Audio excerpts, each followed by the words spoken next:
The primary topic is capturing infinity, but what we are discussing is mind, intellect, body, thought, desires, etc. But please pay a little more attention to these basics. This will help you in understanding the topic in its entirety. Now, if you see an individual, if you see in this picture, it shows three waves. Now, let me explain. These different waves with different pitches and amplitude, crest and trough. So if you see these three, each wave represent a specific desire this particular individual entertain at different levels. At the physical level, at the bodily level, there are so many desires. At the emotional level, there are so many desires. Since you are all intellects, you see the intellectual level desires I have given with bigger amplitude, with a different frequency, So these are the different desires at a point in his life. These are the different desires he entertains. Now, when you see the waves, these are the mental agitations, the thought flow, the thought going up and down, agitations are represented in terms of these waves. Equate each wave to one specific desire. Now, this is common to all human beings, whether a scientist or a thinker or a non-thinker. Everybody entertains different kind of desires, and that's being pictorically represented. So this is the state of his mind and intellect at a given point in time. Now what happens? This is not static. Life is dynamic. So next, what the same individual if you see the next picture, you will see. You can understand. You see the bright orange color, three orange color. This is just an example. So the same individual, from his previous state, he entertains three different new desires added to the existing set of desires. So at the physical level, there is one desire added up. At the emotional level, one desire added up. At the intellectual level, a bigger desire added up. So from his previous state, here you will see he had added up three more desires. What happens? Now go back to the earlier picture.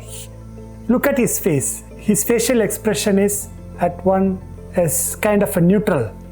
After he entertained these three desires, you can see his face. It's agitated, right? Because he wants to fulfill the additional desires that he's entertained. Now, everybody has different capacity, earning capacity, emotional capacity, intellectual capacity. Whatever he did, he makes effort, and when he fulfills those three desires, now look at the next picture, he feels happy. What happened in the waves? The three waves are eliminated, or the three agitations are eliminated or subsided.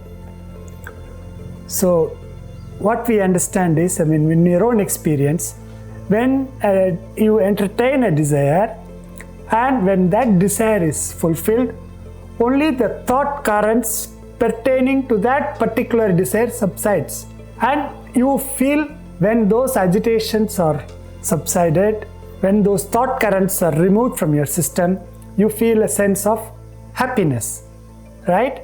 Now look at the picture 1 and the picture 3. A neutral fellow, now he became a very happy fellow. But look at the thought currents and the number of desires that the same person have at picture 1 and picture 3. The number of desires are the same, but he feels a sense of happiness now because he got back to his previous state of mental equanimity. Now note this down. This is going to help you down the line in understanding the subject. So what happens when mental agitations are satiated or reduced? Since you are all thinkers and scientists, what happened to Archimedes when he discovered what he had discovered? Is he not having an intellect? Of course he had an intellect. He had an intellect. And when he discovered, what he did, the whole world knows.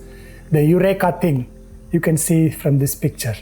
So this is the expression of happiness by Archimedes when his agitations got reduced. So you can see from this picture.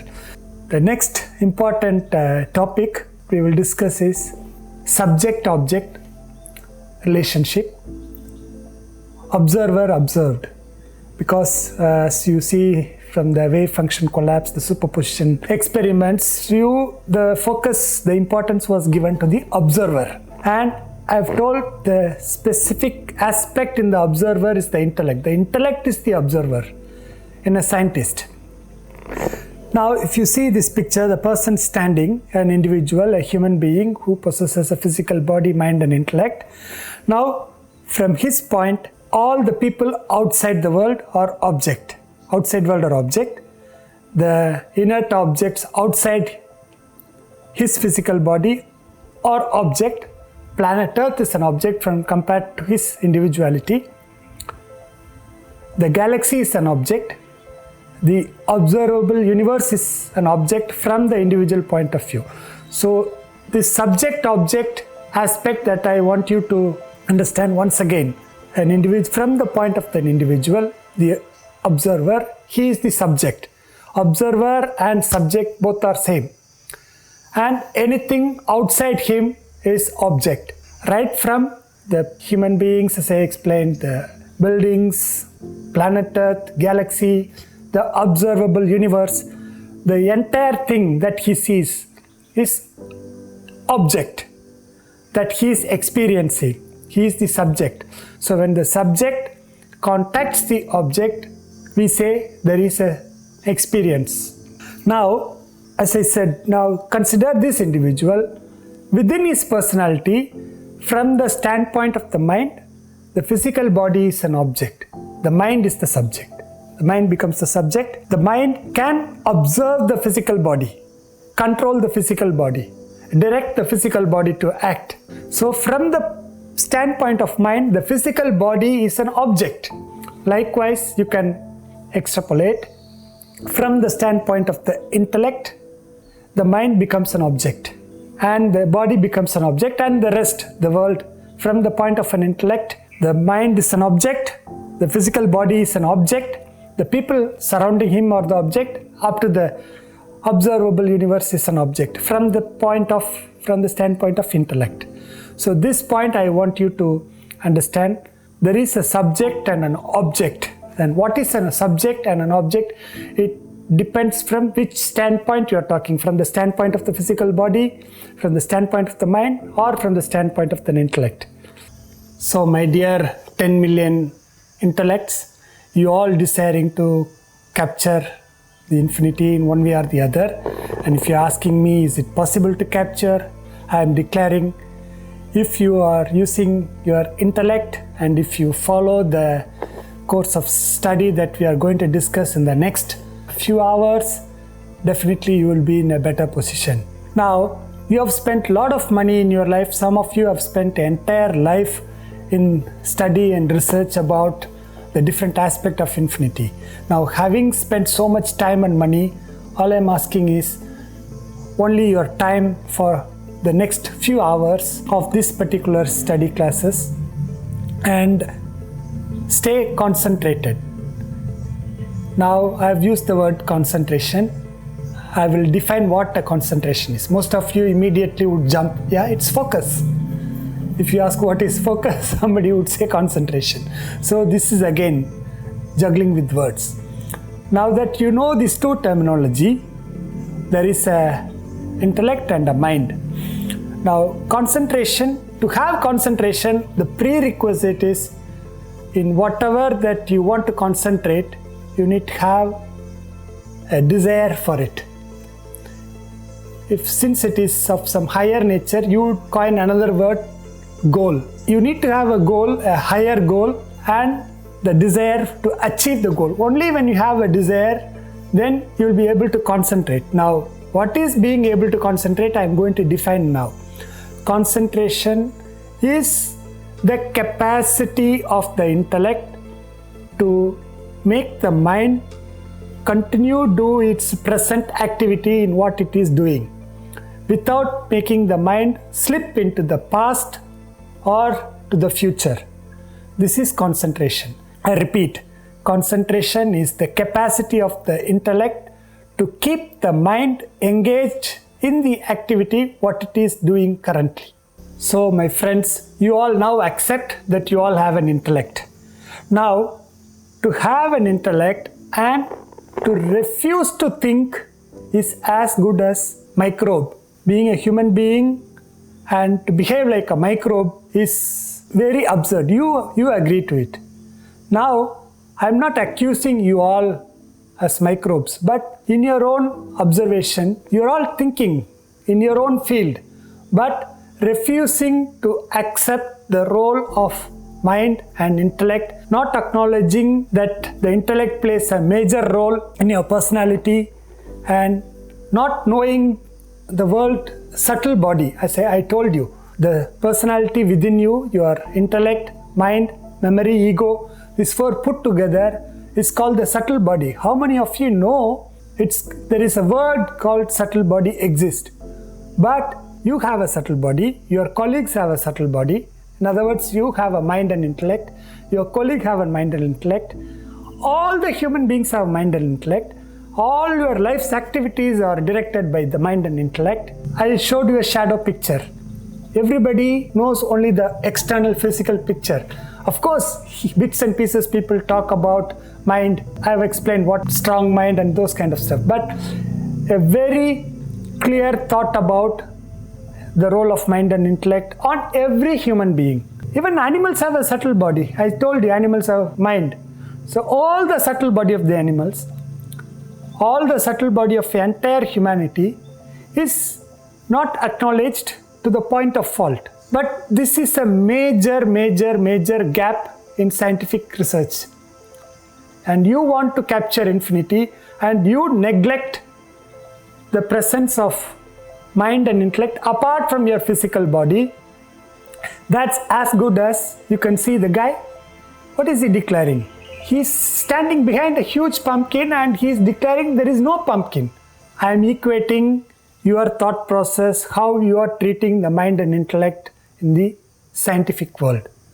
The mind and intellect is helping you from day one, and the intellect is the primary tool that you are using. Intellect is the one that earns you your bread and butter, and to neglect the intellect and mind and go about in objective scientific research is as absurd as having a huge pumpkin behind and declaring there is no pumpkin behind.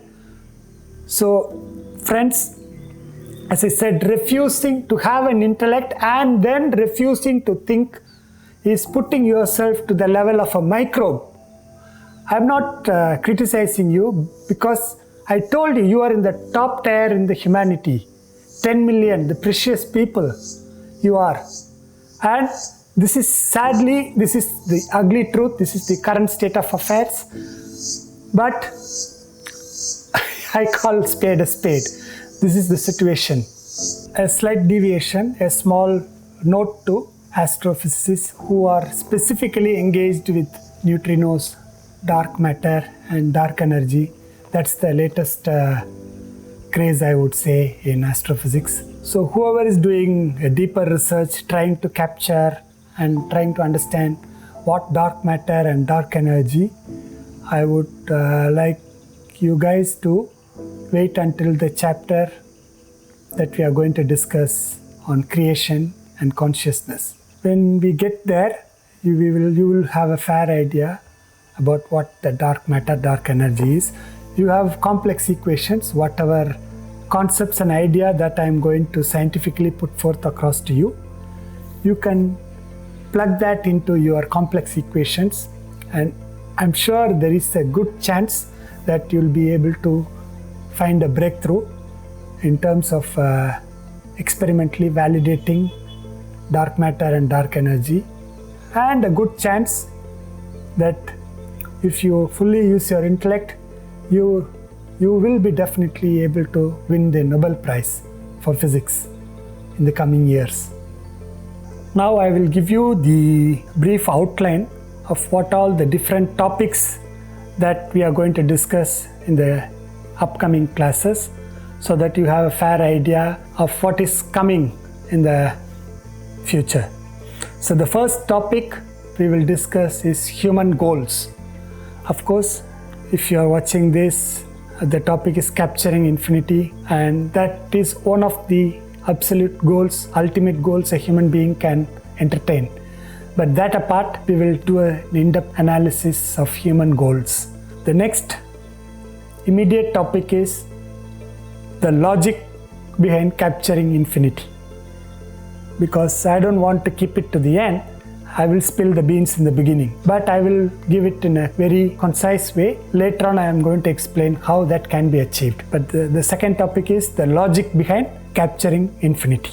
Third topic is human composition. I have given you a brief introduction about physical body, mind and intellect, but it doesn't stop with physical body, mind, intellect, memory, ego. We will do a detailed, in-depth analysis of entire human equipment. You will have thorough study. Once you have that understanding, then you know where you stand, and for you to approach the subject will be much easier.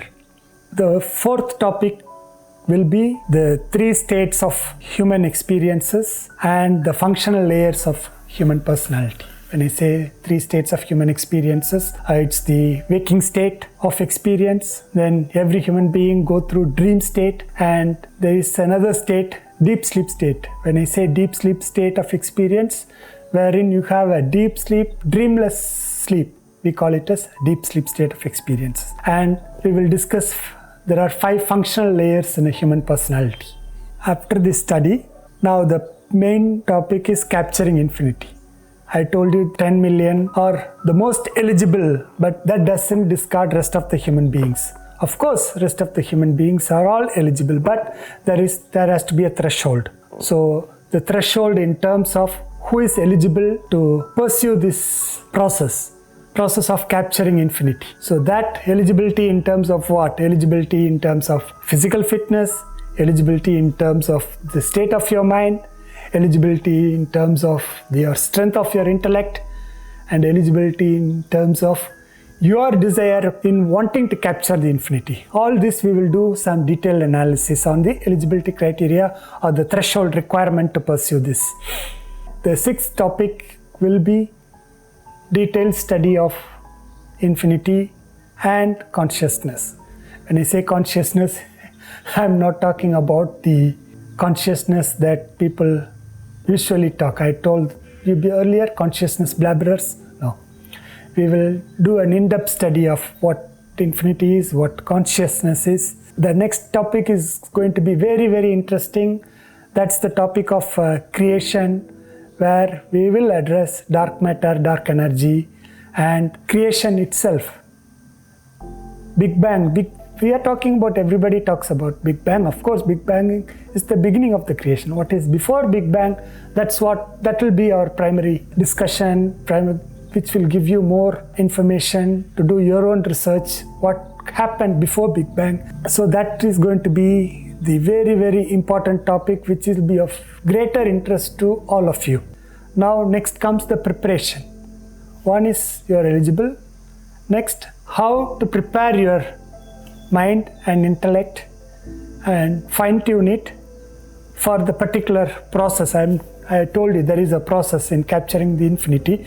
So the preparation or positioning your personality for the actual process of capturing the infinity. The next topic is going to be the actual capturing of infinity. What exactly happens? What is capturing infinity? What happens to you when this is done? And finally, what happens after capturing infinity? What happens to you? What happens to you as an individual when you have conquered infinity? That will be the topic which you all will be very anxious to know. And finally, we will do a summary. After the summary, I will throw another bombshell. And you will wait for the bombshell if you manage to study all the 10 topics.